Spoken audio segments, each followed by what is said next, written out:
yang dikatakan dari nomenklatur pemuda Batak Bersatu. Bersatu, Artinya Bataknya harus bersatu. Bersatu, betul. Kita tahu Batak banyak marga dan kadang-kadang banyak kali yang mungkin menjadi intrik-intrik.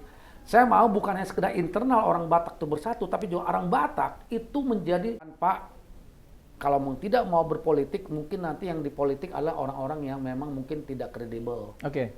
Saya tidak mengatakan bahwa saya kredibel, tapi diharapkan orang-orang yang punya potensi, punya kemampuan, punya komitmen, itu adalah bisa bergabung di legislatif yang memang menjadi suatu nilai penting untuk membangun suatu institusi atau lembaga yang hebat dan kredibel.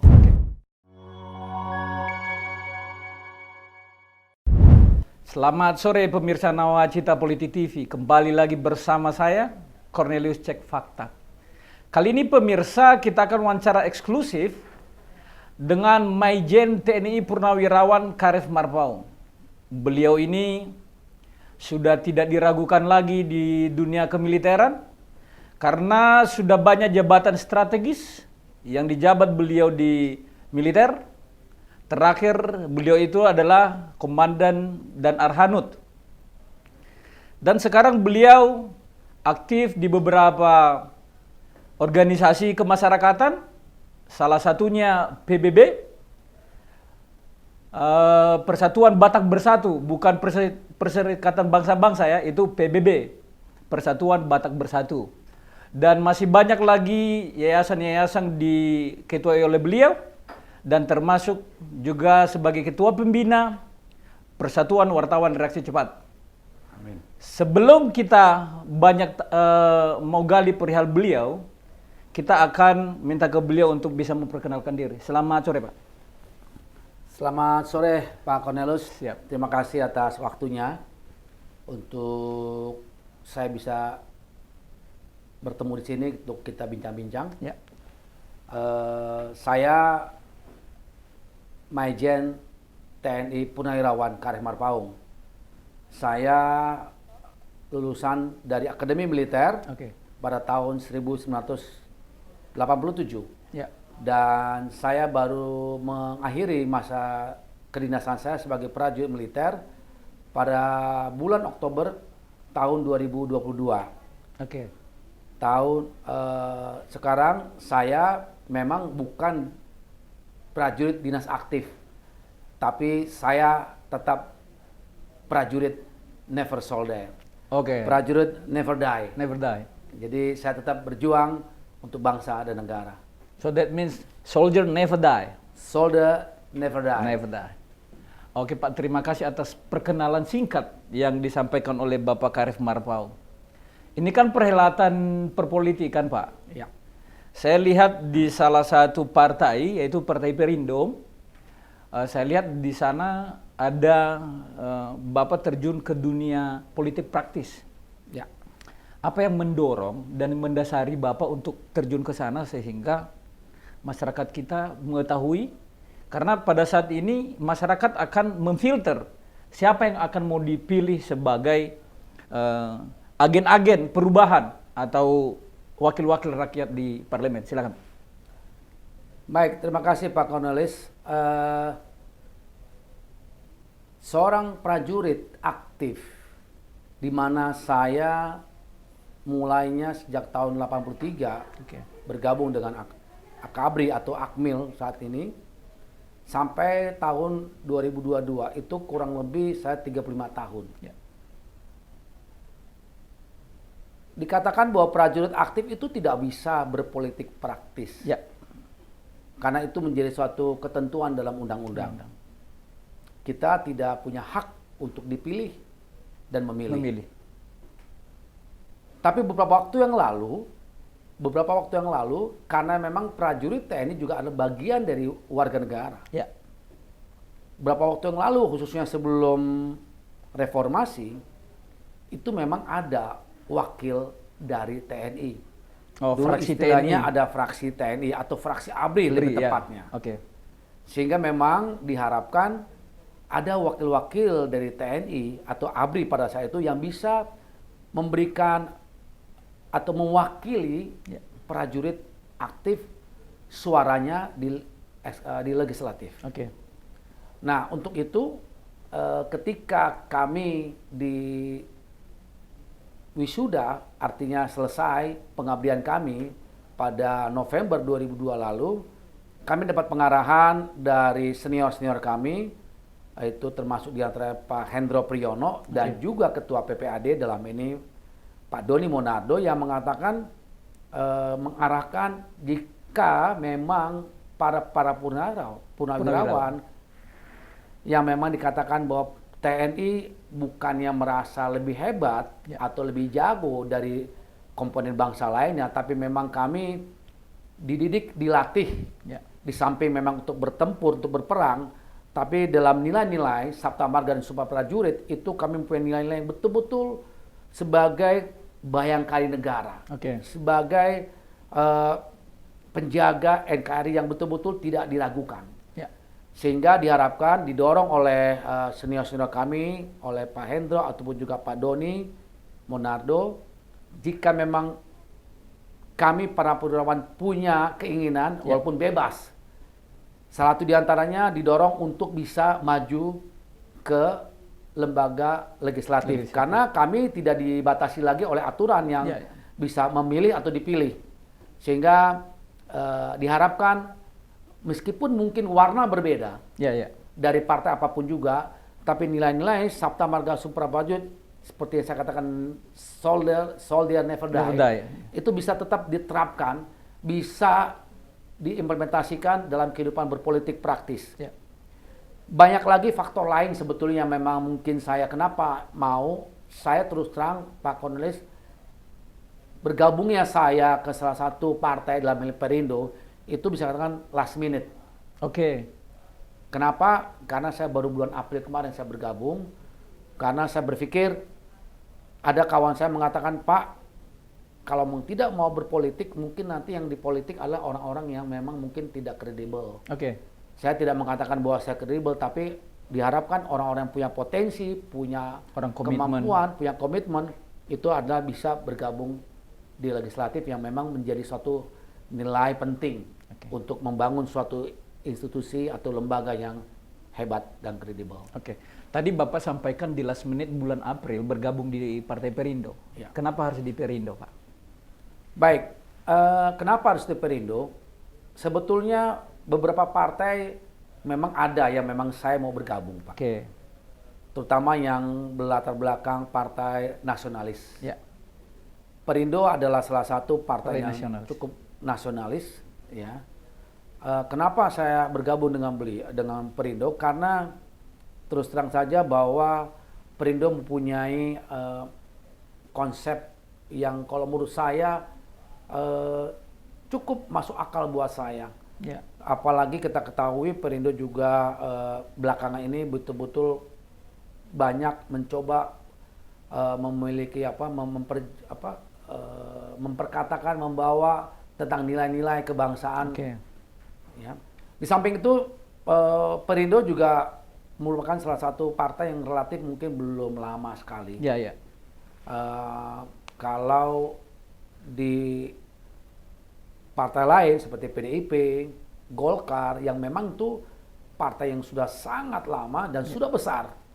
Sehingga memang saya juga mencoba berupaya mendukung, ikut membesarkan, semoga Perindo bisa berdiri sama tinggi, duduk sama rendah, sama dengan partai-partai yang sudah besar lebih dulu. Mungkin demikian, Pak. Nah, tadi Bapak sampaikan perihal Perindo ini belum lama dan sudah bertarung di 2019, kalaupun itu belum memenuhi ambang batas threshold. Nah, tapi pada dasarnya memang Perindo ini sudah dikenal masyarakat, Pak. Artinya karena di 2019 itu saya juga ikut bertarung, tapi bukan di Perindo. Artinya saya lihat memang Perindo ini ada di mana-mana, Pak. Jadi apakah itu salah satu variabel juga karena kepedulian daripada ketua umumnya atau Perindonya sendiri untuk usaha kecil menengah? Karena saya lihat gerobak Perindo itu banyak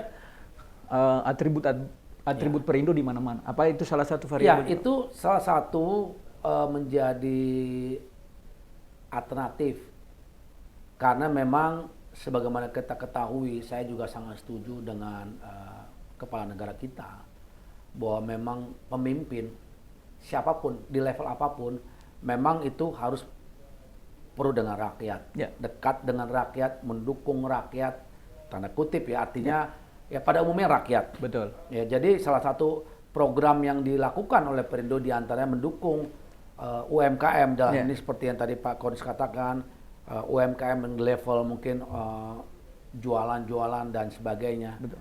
Itu menjadi salah satu, Pak. Walaupun sesungguhnya kalau kita bicara tentang masalah bangsa ini memang banyak yang memang perlu kita.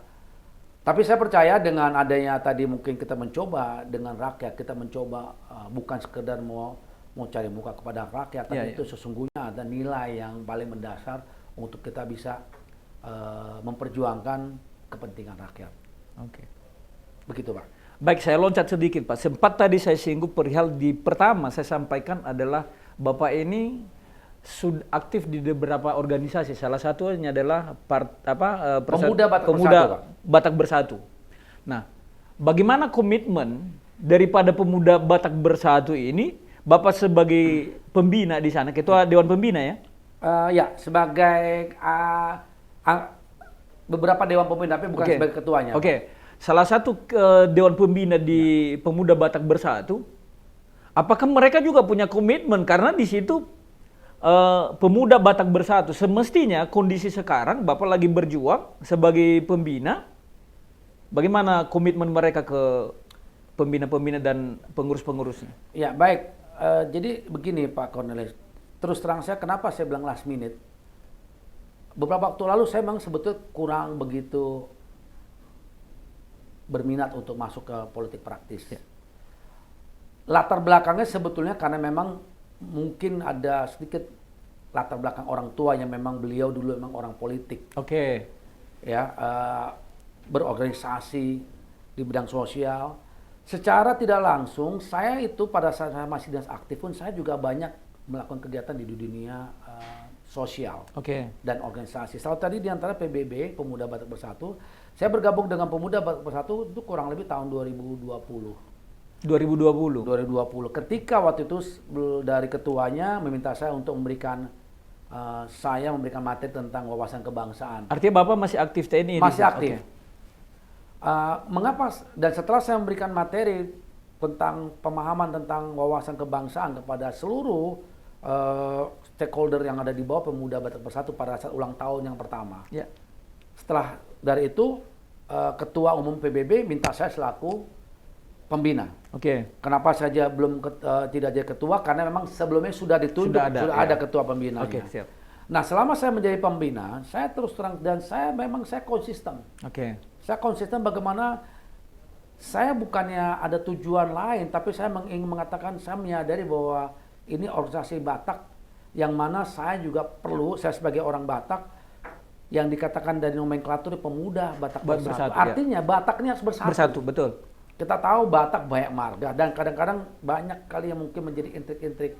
Saya mau bukan hanya sekedar internal orang Batak itu bersatu, tapi juga orang Batak itu menjadi bagian dari bangsa, bagian dari salah satu suku di Indonesia yang memang bisa berkontribusi besar buat bangsa ini. Negara ini. Karena bukan saya mau mengatakan memang orang Batak ini, saya katakan kita harus bangga. Ya. Saya bangga sebagai orang Batak, walaupun masing-masing kita ini bukan ras, ya. Bukan, tapi kita mengatakan ketika kita mencoba bisa menjadi organisasi massa yang di lingkungan orang Batak, ini boleh menjadi contoh buat mungkin suku yang lain. Ya, kita tetap toleransi tentang masalah suku tetap harus, Pak. Ya. Nah, karena saya konsisten dan saya betul-betul baik mendukung dalam hal masa pemberian pembinaan, pengarahan, bahkan berbagai macam, mungkin dukungan ya walaupun terbatas dalam segi material dan lain sebagainya. Itu yang membuat saya ingin mengapa mereka ingin menjadi suatu organisasi yang besar. Nah, dengan mungkin dilihatnya konsistensi saya, dilihatnya saya punya komitmen, dilihatnya saya punya hati dan upaya dan kerja keras, disitulah mungkin dalam ini PBB dalam ketua dan juga Dewan Pimpinan Pusatnya melihat saya untuk didorong untuk menjadi wakil rakyat. Saya mengatakan juga kepada ketua PBB, sebaiknya PBB kalau memang diantaranya besar, itu sebaiknya harus ada orang-orang kadernya yang ada di legislatif atau di eksekutif ataupun di mana saja. Sehingga memang PBB ini bisa berkontribusi yang besar. Nah, salah satu yang dilihat dan beliau bisa mendukung, dan sekali lagi kenapa saya masuk di partai ini, karena utamanya dorongan dari Ketua Umum PBB. Karena kalau bukan dia, saya mungkin juga tidak ada. Dan dalam ini setelah kami pertimbangkan, itulah tadi alasan saya kenapa saya pilih Partai Perindo.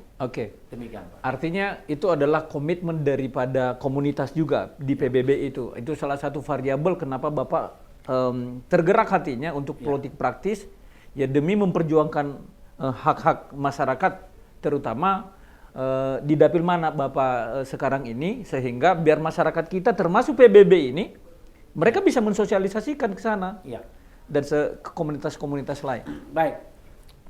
Terima kasih. Memang saya sekali lagi saya memang belum begitu, awalnya saya belum begitu tajam, tapi setelah begitu saya cepat segera menyesuaikan, Pak.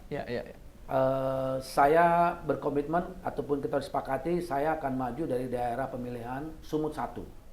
Sumut 1 yang terdiri dari 4 wilayah, 2 kabupaten dan 2 kota, yaitu Kota Medan, Kota Tebing Tinggi, Kabupaten Deli Serdang, dan Kabupaten Serdang Bedagai.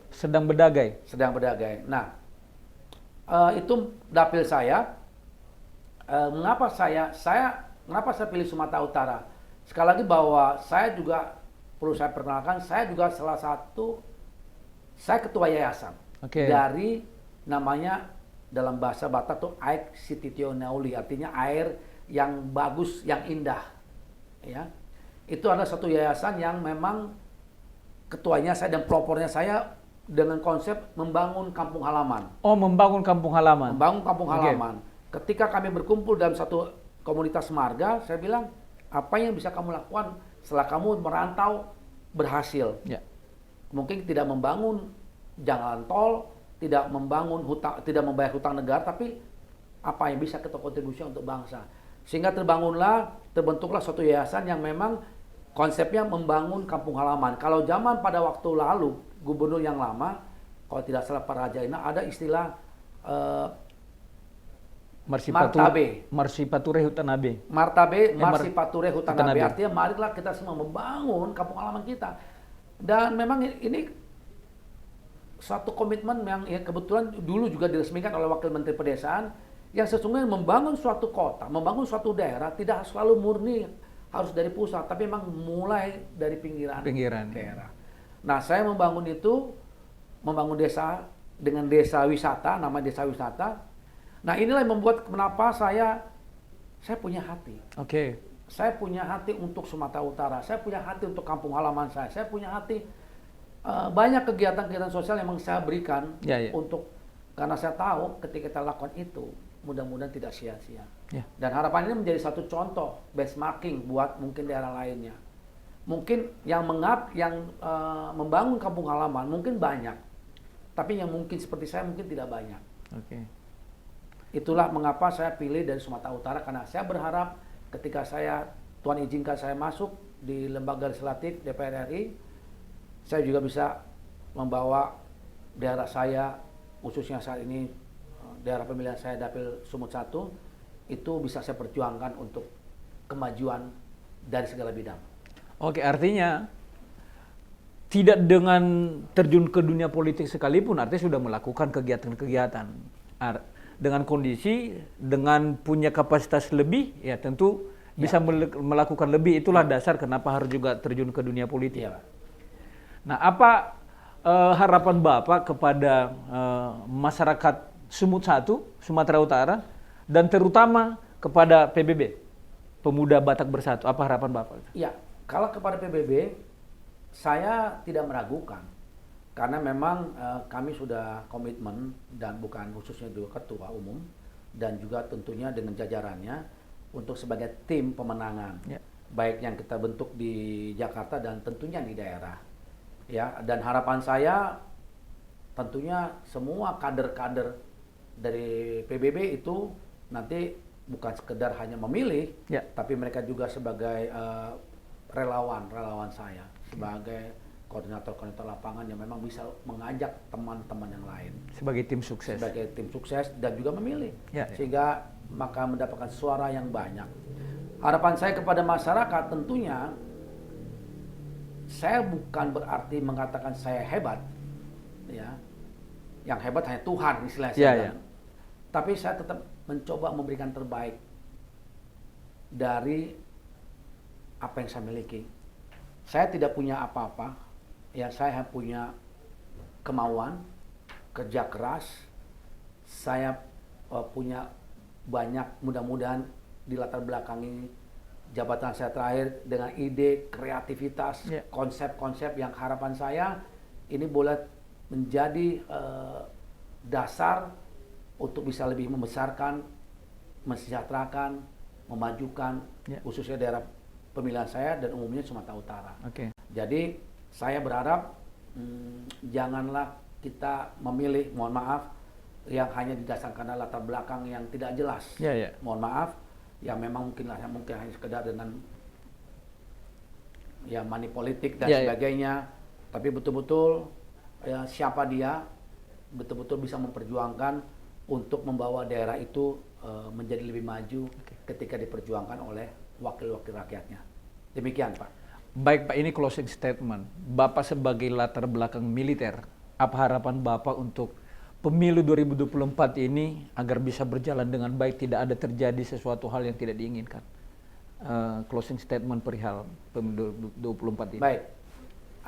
Baik, harapan saya pemilu 2024 ini boleh berjalan dengan aman, lancar, dan sukses.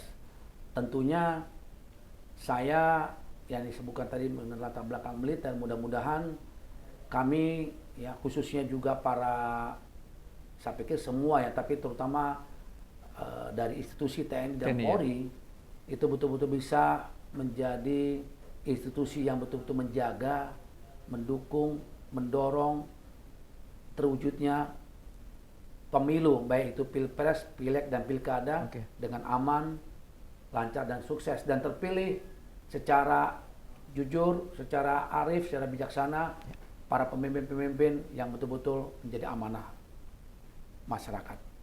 Baik, terima kasih banyak, Pak. Semoga 2024 diberikan amanat untuk duduk di Senayan, Pak, agar bisa aspirasi masyarakat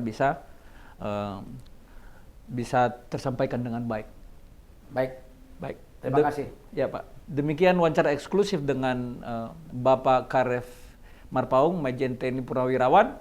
Dan ini suatu pesan kepada para pemuda Batak Bersatu khususnya. Artinya jangan hanya bersatu ke hal-hal yang ini, tapi ketika ada perjuangan kader atau para pembina atau anggota, siapapun di PBB itu wajib didukung karena pemuda Batak Bersatu. Baik, Pak, terima kasih. Baik, terima kasih. Salam sehat selalu. Waktunya. Oke, siap. Amin. Baik. Terima kasih. Terima kasih.